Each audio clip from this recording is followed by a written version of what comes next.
I'm Cyril Wong and I'm a poet and a fiction writer. Poetry has another layer of like transforming your own memories such that you remember something, like something very painful like a breakup, or like something your parents did to you that was very traumatic, right? And you rewrite it in poetry, right? It changes the memory, and then you realize that you're remembering it in a new way. So poetry had an element to me that was very fascinating, and that was what got me hooked forever, basically. I can rewrite who I am. What I realized from my music and my performance background is that I wasn't just a poet on the page. I needed to read my poems to a public. What I love about performing my own poems is that I do get feedback, immediate feedback. And I love feedback that is very instinctive, emotional, vulnerable. And I think that was what steered the writing trajectory for me. It's like, oh, okay, maybe I should focus more on these topics or these themes, stuff like that, which clearly connects to more people.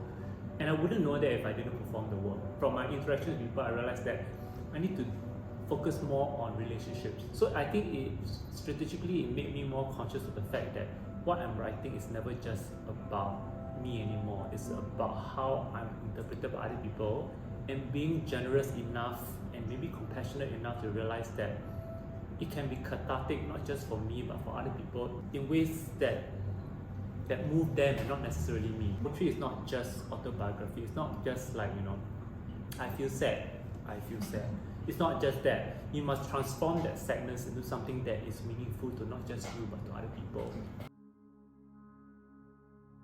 So for me, poetry, like I think I mentioned before, it brings this awareness to a more heightened state. So I'm very aware of this evolution, and I'm very aware that I want to document the changes. What is changing about me? What is evolving? And what I found in my own poetry is that, starting out as someone who was like a confessional poet, right? I want to write poetry about my relationships, about my family, about love, what is the meaning of life, what is death. I realized that the theme started to evolve, whether I liked it or not. Actually, if you were to look at the trajectory, right, if the things I talk about are different, but the concerns are the same. So it doesn't matter whether I'm writing about my partner or about my parents, or whether I'm writing about a table or a chair. I'm still talking about love, I'm still talking about time, I'm still talking about space, I'm still talking about beauty. You cannot run away from who you are. And who you are is already soulful, Soul is not just about who you are, what makes you special. Not really. I believe there's soul everywhere. For me, soul is inseparable from this idea that we are all one. I think you are closest to God when you are feeling moved by something. I think Rumi has a very beautiful quote that I always sometimes return to, about how you should be like melting snow. Wash yourself of yourself. When you wash yourself of yourself, you become one with something other completely. Poetry is like that. Poetry is my way of becoming like melting snow. Relationship to my own work it's different from hour to hour, day to day, month to month, year to year. Safari Blues is probably my favorite work right now because it's the one poem that truly captures all of my life in one single poem. So I think there's one stanza in it that I always return to whenever I feel like I'm holding on to something very tightly. I want to let it go. It just goes something like this. What we talk about when we talk about loss are the catastrophes, walls collapsing, and the terrible flood. What we forget is what we fail to detect. The line opening like an eye from one end of a dam to another. A startled look and the averted vision at a wrong word and yet another wrong time. Loss is an ever-growing thing.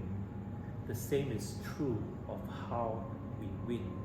It's what I keep returning to when because the tendency is, for at least for depressives like me, right, is to always focus on like, I've lost this again. And I realized that no, loss is one thing, but it is through loss that you know how to appreciate the opposite. A way of like writing my own mantra that works for me. It's about your relationship, especially with a poem. It's about you understanding yourself in new ways and stuff like that. When you close the book, you're left with yourself.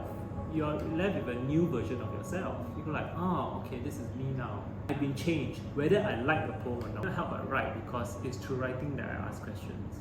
The writing, the language is a guide. It really is a guide. It takes you to places that you don't expect, which is quite wonderful.